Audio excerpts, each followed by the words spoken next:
الحمدللہ رب العالمین والصلاة والسلام علی سید الانبیاء والمرسلین اما بعد فاعوذ باللہ من الشیطان الرجیم بسم اللہ الرحمن الرحیم۔ الحمدللہ حضرت ابراہیم علیہ السلام کے بارے میں تذکرہ چل رہا تھا۔ الہادی پروگرام ہے اور آپ کو معلوم ہے کہ اس کا فارمیٹ یہ ہے کہ ہم کسی ایک موضوع کا انتخاب کرنے کے بعد اس سے متعلقہ آیات آپ کے سامنے پیش کرتے ہیں اور مستند تفسیر کی روشنی میں پھر ان کے بارے میں جو کچھ اہم باتیں ہیں، جو اہم نکات ہیں، اللہ تبارک و تعالیٰ کا جو مقصد ان آیات کے پیچھے پوشیدہ ہوتا ہے اسے ہم ظاہر کرتے ہیں اور پھر یہ دیکھتے ہیں کہ اس مقصود الہی کی روشنی میں اللہ تبارک و تعالیٰ ہم سے ان آیات کے بیان کے ذریعے کیا چاہتا ہے، کس چیز کا مطالبہ فرما رہا ہے، پھر ہم اس پہ غور و تفکر کر کے عمل کی دعوت دیتے ہیں، محاسبے کی دعوت دیتے ہیں اور کوشش یہی ہوتی ہے کہ ہم خود بھی ان باتوں پہ غور و تفکر کریں اور دوسرے بھی اس پہ غور و تفکر کر کے قرآن کی برکات سے مکمل طور پہ فیضیاب ہونے کی کوشش کریں۔ واقعہ چل رہا تھا کہ جب حضرت ابراہیم علیہ السلام کی قوم نے آپ کو بہت زیادہ تنگ کیا تو آپ وہاں سے آپ نے اللہ تعالیٰ کی بارگاہ میں التجا کی اور اللہ تعالیٰ نے آپ کو ارض مقدسہ شام کی طرف جانے کا حکم ارشاد فرمایا۔ وہاں آپ نے ایک دعا کی، یہ سورہ صافات چل رہی ہے، اس میں آپ نے عرض کی رب حب لی من الصالحین، اے اللہ مجھے نیکوں میں سے، من الصالحین نیکوں میں سے اولاد عطا فرما، یعنی ایسی اولاد عطا فرما جو نیک پرہیزگار ہو، جو اچھی ہو، فرما بردار بنے، تیری اطاعت گزار بنے۔ فبشرناہ بغلام حلیم، تو ہم نے آپ کو ایک سمجھدار بیٹے کی، ایک ذہین بیٹے کی بشارت عطا فرمائی۔ اور میں نے آپ کو بتایا تھا کہ یہ حضرت اسماعیل علیہ السلام تھے۔ فلما بلغ معہ السعی، پس جب وہ بچہ آپ کے ساتھ چلنے پھرنے لگا، کام کے قابل ہو گیا، تو قال، آپ نے ارشاد فرمایا، یا بنیا، اے میرے بیٹے، انی ارا فی المنامی، بے شک میں نے دیکھا ہے خواب میں، انی کہ بے شک میں اذبحک ذبح کر رہا ہوں تجھے، فانظر ماذا تری، تو تم غور کرو کیا تمہاری اس کے بارے میں رائے ہے۔ تو حضرت ابراہیم علیہ السلام چونکہ اللہ کے نبی ہیں اور نبیوں کا خواب بالکل حق ہوتا ہے اور وحی الہی کی ایک صورت ہوتا ہے جس کی دلیل خود یہ آیت ہے۔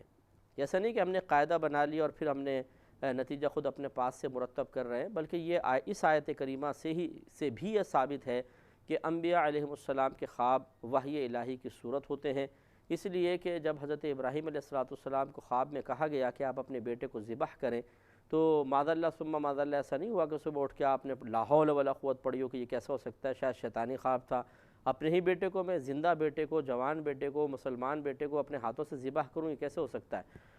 لیکن آپ کا بیٹے کو ذبح کرنے کے لیے عملی کوشش کرنا، یعنی ان کو لٹا لینا زمین پر، حتیٰ کہ چھری پھیرنے کے لیے تیار ہو جانا، ثابت کرتا ہے کہ ابراہیم علیہ السلام کو کامل یقین تھا کہ یہ خواب اللہ تعالیٰ کی طرف سے ہے، اور جب یہ یقین تھا تو اس سے نتیجہ بآسانی مرتب کیا جا سکتا ہے کہ اس کا مطلب یہ ہوا کہ انبیاء علیہ السلام کو جو خواب نظر آتے ہیں وہ وحی الہی ہی ہوتی ہے اور اس میں شیطانی ایرر، شیطانی مداخلت کا کوئی اندیشہ نہیں ہوتا۔ تو فلما بلغ معہ السعی،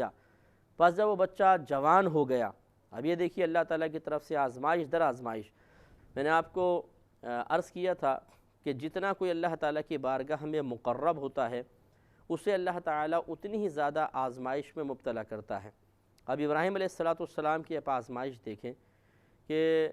آپ کا ایک بیٹا جو اتنی تمناؤں سے ہوا، دعاؤں سے ہوا، اور پھر حالت بچپنا نہیں ہے بلکہ جب وہ بڑا ہو گیا، جیسے جیسے بچے بڑے ہوتے ہیں ویسے ویسے ماں باپ کی محبت اور زیادہ ان سے بڑھتی ہے اور بچوں کی اہمیت اور ماں باپ کی نگاہوں میں زیادہ ہوتی چلی جاتی ہے۔ جس وقت حضرت ابراہیم علیہ السلام کا یہ بچہ ہوا اس وقت ایک روایت کے مطابق آپ کی عمر مبارکہ 80 برس کی تھی، تو اندازہ کریں کہ یعنی اتنی طویل عمر کے بعد آپ کو صاحبزادہ دیا گیا، اور پھر وہ بچہ جب جوان ہو جائے تو ایسے باپ سے ہی اس بچے کی اہمیت اور اس کا جو کچھ اس باپ کے لیے ایک دولت ہونا، خزانہ ہونا معلوم ہو سکتا ہے، وہ باپ ہی بتا سکتا ہے کہ کس قدر وہ بچہ ان کی زندگی میں امپورٹنس رکھتا ہوگا۔ اور اللہ تعالیٰ نے اس وقت پھر یہ حکم دیا، بچپن میں بھی حکم دے سکتا تھا، لیکن بچہ جب جوان ہو گیا، جب اس کی اور زیادہ اہمیت ماں باپ کی نگاہوں میں ہو گئی، اس وقت اس آزمائش میں مبتلا فرمایا گیا کہ آپ کو کہا گیا خواب میں کہ آپ اپنے بیٹے کو اپنے ہاتھ سے ذبح کر دیں۔ تو معلوم یہ ہوا کہ آپ کا خواب وحی الہی کی ایک صورت تھا، اور ابراہیم علیہ السلام کے لیے ایک بہت ہی بڑی آزمائش تھی۔ لہٰذا جوان بیٹے کو زمین پر لٹانا، پھر اس کو ذبح کرنا، یہ کوئی آسان کام تو نہیں ہے۔ آپ اس کیفیت پر غور و تفکر کریں تو لہٰذا معلوم یہ ہوا کہ چونکہ بیٹا بھی تیار ہوا، قالا انہوں نے کہا یا ابت افعل، اے میرے والد آپ یہ کام کر گزریے، ما تؤمرو جس کا آپ کو حکم دیا گیا ہے، ستجدنی انشاءاللہ من الصابرین، ان قریب آپ مجھے اگر اللہ تبارک و تعالی نے چاہا تو صابرین میں سے پائیں گے۔ تو لہٰذا ابراہیم علیہ السلام خود ایک نبی، پھر اسماعیل علیہ السلام نبی زادے، پھر آگے آپ بھی نبی۔ تو اللہ تبارک و تعالی کا خصوصی کرم ہوتا ہے کہ جب کوئی شخص نیک ہوتا ہے، پرہیزگار ہوتا ہے، تقوی کی راہ اختیار کرتا ہے، تو اولاد بھی عموماً اس کا راستہ اختیار کرتی ہے، اور اللہ تعالیٰ اس اولاد کو ایسے ماں باپ کے لیے آنکھوں کی ٹھنڈک بناتا ہے، وہ فرما بردار ہوتی ہے اولاد۔ اور اسی طرح جیسے اسماعیل علیہ السلام نے اپنے آپ کو والد صاحب کے لیے پیش کر دیا، اولاد بھی اپنے ماں باپ کا سہارا بنتی ہے، ایسی نیک اولاد، اور اپنے ماں باپ کے لیے عظیم الشان ثواب جاریہ کا ذریعہ بن کے ان کے قلوب کی ٹھنڈک کا سامان کرتی ہے۔ اب یہ کتنی بڑی آزمائش، آپ غور کریں کہ جب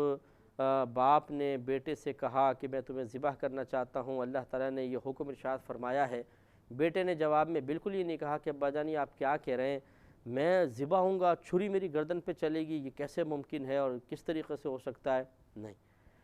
اور ایسا بھی نہیں تھا کہ اس دور میں کوئی انسانوں کی قربانی کی جاتی ہو کہ یہ آسان ہو جائے کہ چلو جی سب کے ہوتی ہے، اب ہمارے ہاں بھی نمبر آ گیا تو چلے ہم بھی کر لیتے ہیں۔ کیونکہ ایک عمل جب عادتاً عرفاً رائج ہوتا ہے، جیسے ہمارے یہاں بکرے کی قربانی ہوتی ہے، اور ویسے بھی عام طور پہ مرغیاں، اور خصوصاً یہ جو فارمی مرغیاں کٹتی رہتی ہیں، تو ان کے کٹنے پہ ہمیں کوئی دکھ نہیں ہوتا، اتنا افسوس نہیں ہوتا، کبھی کبھار تھوڑا بہت ایسا محسوس ہوتا ہے، لیکن چونکہ یہ عرف اور عادت میں لاکھوں مرغیاں روزانہ کٹ رہی ہیں، ہم کھا رہے ہیں، تو اتنا فیل نہیں ہوتا۔ تو اگر ایسے ہی ہوتا کہ وہاں پر بھی بچوں کی قربانی کا عام رواج ہوتا تو شاید اتنی تکلیف اور اذیت نہ ہوتی، لیکن سوچئے کہ جہاں ایسا کوئی صورتحال ہے ہی نہیں، وہاں پر ابراہیم علیہ السلام کو یہ حکم دیا جانا کہ آپ اپنے بیٹے کو ذبح کر دیں، اور یہ تو اب انجام اللہ ہی بہتر جانتا تھا نا۔ ابراہیم علیہ السلام کو ابھی یہ تو نہیں بتایا گیا تھا کہ جب آپ لٹا لیں گے تو اس کی جگہ ہم ایک مینڈھا رکھ دیں گے اور آپ کا بیٹا بچ جائے گا، بلکہ آپ کے لیے تو بس یہ اتنا کہا گیا آپ اس کو ذبح کر دیں۔ اب اگر ان کی جگہ پر ہم ہوں اور غور و تفکر کریں کہ جب یہ کہا جائے بیٹے کو ذبح کر دے، تو اب یہ سوچے گا انسان کہ جب میں ذبح کر دوں گا تو کیا ہوگا، بلڈ نکلے گا، بچہ تڑپے گا، اور پھر میں اس کو کبھی نہیں دیکھ سکوں گا، پھر مجھے اس کو نہلانا ہوگا، کفن دینا ہوگا، دفنا دوں گا، پھر ہمیشہ کے لیے جدا ہو جائے گا۔ تو ان تمام چیزوں کو ذرا سوچئے، ایک چیز عرف اور عادت میں شامل نہیں ہے، صرف ابراہیم علیہ السلام کو اس کا مکلف بنایا جا رہا ہے، اور جوان بیٹا ہے، کوئی چھوٹا بھی نہیں ہے، اور ابھی اس سے بڑھاپے کی یہ اولاد ہے، ایک باپ کا سہارا بھی ہوتا ہے، اور اس سہارا عنقریب چھننے والا ہے، اس وقت کیا کیفیت ہوگی، کیا قلبی معاملہ ہوگا۔ اور پھر بیٹے کا کیونکہ قربانی تو ہوتی ہے ہر جگہ، جانور ذبح ہوتے ہیں، اس میں جانور کا تڑپنا، خون نکلنا، گلے کی رگوں کا ہلنا، پھر تڑپ تڑپ کے ختم ہو جانا، یہ چیز تو بیٹا بھی جانتا ہے اور والد بھی جانتے ہیں۔ تو یہ جب خود انسان یہ محسوس کرتا ہے کہ مجھے عنقریب ذبح کر دیا جائے گا، مثلا اگر آپ اور میں ہوں اور خدا نخواستہ کوئی ہمیں پکڑ کر ہاتھ پاؤں باندھ دے اور بڑا سا چھرا لے کے ہماری گردن پہ چلانے لگے، تو سوچئے کہ قلبی کیفیت کیا ہوگی، کیسی اذیت ہوگی، کتنی تکلیف، خوف سے ہی بعض تو مر جائیں گے۔ تو یعنی میں اس آزمائش کی صحیح تصویر کشی کرنا چاہتا ہوں کہ ہم ذرا غور و تفکر کریں کہ کتنا بڑا معاملہ تھا، کوئی آسان بات تو نہیں تھی۔ تو بیٹے نے یہ نہیں کہا کہ ابا جان میں کیسے اپنی گردن کٹواؤں، تکلیف ہوگی، کھال کٹے گی، پھر گوشت کٹے گا، پھر رگیں کٹیں گی، پھر گردن کی ہڈی میری جو نرخرا ہوتا ہے کٹے گا، اور بلڈ نکلے گا، اف مجھے کتنی اذیت ہوگی، میں ایسا نہیں کر سکتا ہوں، میں نہیں آپ کی بات مانتا ہوں، نہیں۔ بلکہ جب والد صاحب نے حضرت ابراہیم علیہ السلام نے بیٹے سے کہا کہ آپ کی کیا رائے ہے، تو بیٹے نے کہا کہ جو کچھ آپ کو کہا جا رہا ہے آپ وہ کر گزریے، اور اگر اللہ تعالیٰ نے چاہا تو عنقریب آپ مجھے صابرین میں سے پائیں گے۔ لہٰذا والدہ نے بچے کو تیار کیا، ابراہیم علیہ السلام حضرت اسماعیل علیہ السلام کو منی میں لے گئے، وہاں پہ پہنچ گئے۔ جب وہاں پہنچے تو بیٹے نے کہا کہ ابا جان آپ ایسا کریں، دو کام کیجئے، ایک تو میرے ہاتھ پاؤں باندھ دیں، کیونکہ اگر میرے ہاتھ پاؤں کھلے ہوں گے ہو سکتا ہے آپ چھری چلائیں تو میں ہاتھ سے آپ کو پکڑ لوں اور آپ کے کام میں مداخلت پیدا ہو۔ دوسری بات یہ ہے کہ آپ اپنی آنکھوں پہ پٹی باندھ لیں، اور جب مجھے ذبح کریں تو گردن سے نہ کیجیے گا بلکہ گدی سے ذبح کیجیے گا، یعنی میرا منہ نیچے کی طرف کر دیجیے گا کہ ہو سکتا ہے اگر خدا نخواستہ آپ مجھے دیکھیں اور میرا چہرے پہ آپ کی نگاہ پڑے تو آپ کے دل میں رحم پیدا ہو جائے اور آپ اللہ تعالیٰ کے حکم کے خلاف نہ کر بیٹھیں، اس لیے مجھے باندھ کر گدی کے بل یعنی پیٹ کے بل لٹا دیجیے گا اور گدی پر چھری چلائیے گا۔ تو اب آپ سوچئے کہ کس قدر اچھا بیٹا ہے اور کس قدر ابراہیم علیہ السلام کے اوپر ایک عظیم آزمائش اور اتنا بڑا امتحان۔ تو آپ ذرا تصور میں کریں، سوچیں کہ ایک باپ ہے اپنے بیٹے کو لے کے نکلا ہے، ماں حسرت سے دروازے پہ کھڑی ہوئی ہے، ماں کی کیفیت کیا ہوگی، قلبی کیفیت، جس نے اپنے بچے کو پالا ہے، پوسا ہے۔ کہتے ہیں کہ اس وقت آپ کی زوجہ تقریباً 120 سال کی تھیں، ایک روایت کے مطابق کہتے ہیں۔ تو آپ اندازہ کریں کہ اتنی طویل عمری کے اندر جو بچہ ہو اور پھر آپ پالے پوسیں اس کو جوان کریں، جب کڑیل جوان ہو جائے تو اس وقت پھر اپنے ہاتھوں سے ذبح کرنا کتنا مشکل کام ہے۔ لیکن یہ خاندان واقعی جتنے اللہ کے بارگاہ کے مقرب بندے ہوتے ہیں، مقرب خاندان ہوتے ہیں، اتنی بڑی آزمائش میں ڈالے جاتے ہیں۔ اب جب آپ لے کر چلے ہوں گے، ابراہیم علیہ السلام کی قلبی کیفیت کو آپ دیکھیے، بیٹے کی قلبی کیفیت کو دیکھیے، فرشتے ماہو حیرت ہو کر اس نظارہ دیکھ رہے ہوں گے اور حیرت زدہ ہوں گے کہ فرشتوں کے پاس عقل ہے لیکن نفس نہیں ہے، اور چنانچہ ان سے کوئی گناہ بھی نہیں ہوتا، خطا بھی نہیں ہوتی، لیکن ابراہیم علیہ السلام کے ساتھ نفس بھی ہے، اسماعیل علیہ السلام کے ساتھ بھی ہے، شیطان بھی دنیا میں موجود ہے، اگرچہ ان پر حاوی نہیں ہو سکتا ہے، لیکن اس کے باوجود ابراہیم علیہ السلام وہ کام کر رہے ہیں کہ جو واقعی طاقت بشری سے باہر نظر آتا ہے کہ اتنے بڑے امتحان پر پورا اتر جانا، حتیٰ کہ آپ مینا لے آئے، بیٹے کی خواہش کے مطابق ہاتھ باندھے، آنکھوں پہ پٹی باندھ دی، بیٹے کو پیٹ کے بل لٹا دیا۔ تو اللہ تعالیٰ نے فرمایا فلما اسلما، پھر جب ان دونوں نے ہمارے حکم کے مطابق اپنا سر جھکا دیا، وَتَلَّهُ لِلْجَبِينِ، اور باپ نے بیٹے کو ماتھے کے بل لٹا دیا، یعنی پیٹ کے بل لٹا دیا، تو پھر اس وقت کی کیفیت نہ پوچھو۔ اب چھری چلانے لگے ہیں، امتحان کا آخری وقت ہے۔ آپ سوچئے آپ نے کبھی کوئی مرغی ذبح کی ہو، نہیں کی تو آپ کر کے دیکھیں، جن کو عادت نہیں ہے وہ چھری پکڑ کے چلاتے ہوئے ایک دم گھبرائیں گے، بلڈ نکلے گا، خون نکلے گا، گردن ایسی ہوگی، مرغی تڑپے گی، کیا ہوگا، بس یہ ان اندیشوں سے ہی ایک خوف سا پیدا ہوگا اور انسان چھری چلانا پسند نہیں کرے گا، اور خصوصاً کمزور دل حضرات تو ویسی جانور پہ چھری نہیں پھیرتے ہیں، حالانکہ سنت ہوتی ہے۔ تو ایک عام جانور جس کو ہم کاٹتے رہتے ہیں، کٹتے ہوئے دیکھتے رہتے ہیں، اس پہ چھری چلانا بڑا مشکل ہوتا ہے۔ سوچئے اس وقت اس کیفیت کو سوچیں کہ جوان بیٹے کی گردن پہ چھری چلانا کس قدر مشکل ہوگا۔ آنکھوں پہ پٹی بندھی ہوئی ہے، چھری چلا رہے ہیں، اس وقت ابراہیم علیہ السلام کی قلبی کیفیت کا عالم کیا ہوگا۔ اتنا بڑا امتحان ابراہیم علیہ السلام اس کو فیس کر رہے ہیں، کوئی ہمدردی کا اظہار کرنے والا نہیں ہے، کوئی کمر تھپکنے والا نہیں ہے، کوئی شاباش کہنے والا نہیں ہے، کوئی حوصلہ افزائی کا اہتمام و انتظام نہیں ہے، بیٹا ہے، والد ہے اور کاٹ رہے ہیں۔ کہتے ہیں کہ اس وقت شیطان آیا، اس نے بہکانے کی کوشش کی کہ ابراہیم علیہ السلام کو روکے، تو پھر آپ نے کنکری اٹھا کے اس کو ماری تھی۔ تو یہی وہ سنت ہے مینا کے اندر جو ادا کی جاتی ہے کہ ایک تو کنکری مارنے کی کہ شیطان بھاگا تھا، اب اگرچہ شیطان نہیں ہوتا لیکن ابراہیم علیہ السلام کی سنت ادا ہو رہی ہے، اور ایک یہ ذبح کی مینا کے اندر سنت پوری ہوتی ہے۔ تو حضرت ابراہیم علیہ السلام نے بیٹے کو لٹایا اور اللہ کا نام لے کر چھری چلا دی۔ وَنَادَيْنَاهُ أَن يَا إِبْرَاهِيمُ، اللہ تعالیٰ فرماتا اور ہم نے ابراہیم کو ندا دی کہ اے ابراہیم قد صدقت الرؤیا، بے شک آپ نے اپنا خواب سچا کر دکھایا، یعنی جیسے خواب کا تقاضا تھا، جیسے خواب میں حکم دیا گیا تھا، آپ نے اس کو پورا کر دکھایا۔ اِنَّا كَذَلِكَ نَجْزِي الْمُحْسِنِينَ، بے شک ہم اسی طرح جزا دیتے ہیں نیک لوگوں کو، نیکی کرنے والوں کو اسی طرح بدلہ دیا جاتا ہے، جزا عطا فرمائی جاتی ہے۔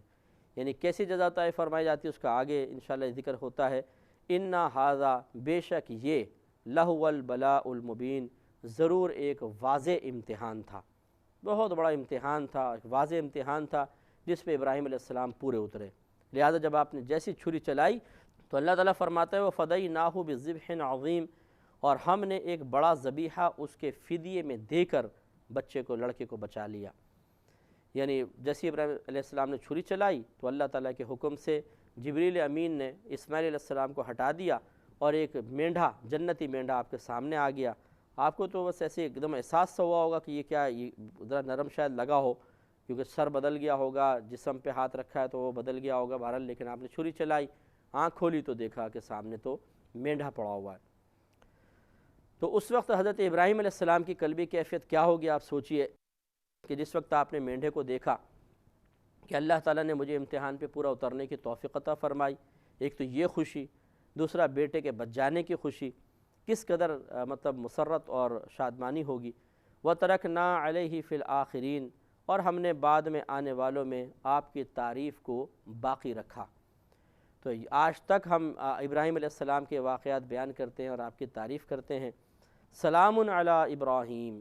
سلامتی نازل ہو ابراہیم پر۔ آپ سوچئے کہ ہم جب کوئی بڑی شخصیت ہمیں سلام بھیجتی ہے، اگر ہمیں پتہ چل جائے تو کس قدر خوشی ہوتی ہے، اچھا انہوں نے ہمیں سلام کہا ہے۔ تو جس کو اللہ تبارک و تعالیٰ سلام کہے، سلامتی کی دعا اس کے لیے اللہ تبارک و تعالیٰ کی طرف سے سلامتی کا تحفہ آئے، تو سوچئے کہ وہ کس قدر معزز ہوگا۔ اور ابراہیم علیہ السلام پر یہ خصوصی انعام ہوا ایک امتحان پر پورا اترنے کی وجہ سے۔ کذالک نجزی المحسنین، دوبارہ اللہ نے اس مضمون کو ذکر کیا کہ ہم نیکوں کو ایسا ہی بدلہ عطا فرماتے ہیں۔ انہ من عبادنا المؤمنین، بے شک ابراہیم ہمارے مومنین، کامل ترین مومنین بندوں میں سے تھا۔ وبشرناہ باسحاق نبیا من الصالحین، اور ہم نے اسے خوشخبری دی اسحاق کی کہ وہ ایک نبی ہے صالحین میں سے، یعنی مقربین میں سے۔ تو ابراہیم علیہ السلام جب امتحان میں پورے اترے، پھر اللہ تعالیٰ نے آپ کو اسحاق علیہ السلام بھی عطا فرمائے۔ وبارکنا علیہ وعلی اسحاق، اور ہم نے برکت رکھی ابراہیم علیہ السلام پر اور اسحاق پر۔ ومن ذریتہما محسن وظالم لنفسہ مبین، اور آپ کی اولاد میں پھر مختلف لوگ ہوں گے، کوئی نیک کام کرنے والے ہوں گے اور کوئی برے کام کرنے والے ہوں گے۔ تو اس میں ذرا غور و تفکر کیجئے کہ اللہ تبارک و تعالیٰ نے ابراہیم علیہ السلام کو آزمایا، آپ اس پہ پورے اترے، اور آپ کا یہ واقعہ قرآن کی زینت بنا، اور قیامت تک اس واقعے کو بیان کیا جاتا رہے گا۔ لہٰذا ہمیں بھی چاہیے کہ جو ہم پر آزمائشیں آتی ہیں، یقینی سی بات ہے کہ بعض اوقات بہت بڑی بڑی آزمائشیں ہوتی ہیں، جس پر آتی ہیں وہی جانتا ہے۔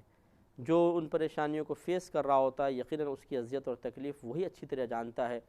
بیچارے ہمارے ملک میں خصوصی طور پہ غربت اتنی ہے، پریشانیاں ہیں، بیماریاں ہیں، اور بعض گھروں میں پے در پہ یہ چیزیں آتی رہتی ہیں۔ تو ایسے خواتین و حضرات اگر ہمیں سماعت فرما رہے ہیں تو ہم گزارش کرتے ہیں کہ دیکھیں، جزا و فضا سے، شور شرابہ کرنے سے، اللہ کی بارگاہ میں شکوہ کرنے سے، شکایت کرنے سے کوئی فائدہ نہیں ہے۔ کبھی کسی شکایت سے، شکوے سے، واویلا مچانے سے، شور مچانے سے مصیبت دور نہیں ہوتی ہے۔ مصیبت اگر جائے گی تو اللہ تعالیٰ کے حکم سے جائے گی، اور وہ اس طریقے سے نہیں کہ ہم اللہ تعالیٰ کو معاذ اللہ دھمکیاں دینا شروع کر دیں یا بغاوت کے الفاظ کہیں، اور شاید دل کے کسی گوشے میں یہ خیال ہو کہ اگر ہم ایسا کریں گے تو شاید معاذ اللہ ثم معاذ اللہ تعالیٰ ڈر کر یا گھبرا کر کہ کہیں یہ باغی نہ ہو جائے، ہماری بات مان لے گا۔ ایسا نہیں ہے، وہ بڑی بے نیاز ذات ہے۔ تو ہمیں بھی صبر و تحمل کا دامن تھامنا چاہیے۔ اللہ تعالیٰ ہم سب کو عمل کی توفیق عطا فرمائے، آمین۔